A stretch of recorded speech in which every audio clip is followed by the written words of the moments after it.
Africa Content TV. Happy birthday to you, and we wish you many years to come.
Amazing grace is just enough for me, because it is from you, oh Lord.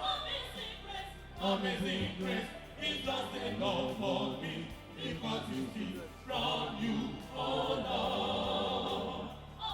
Amazing grace is enough for me, because it is from you, oh Lord. Amazing grace is enough for me, because it is from you, oh Lord. Amazing grace is enough for me,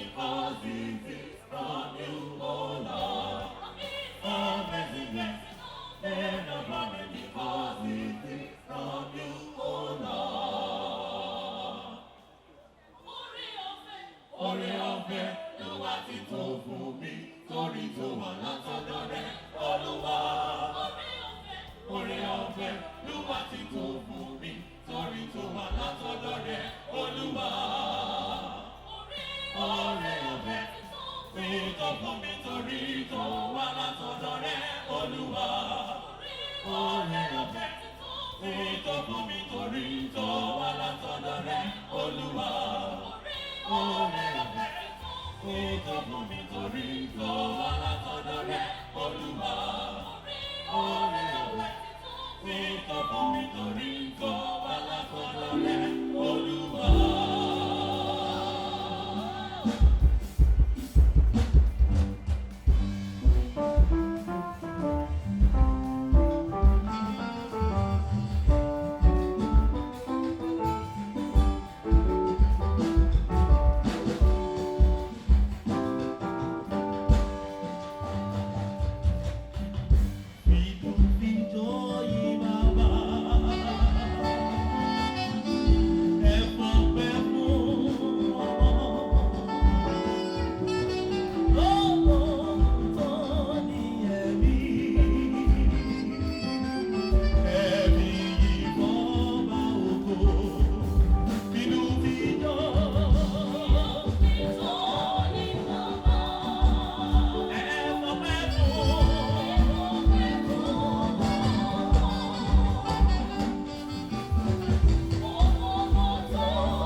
Sequoia. He don't fall, let's have it now.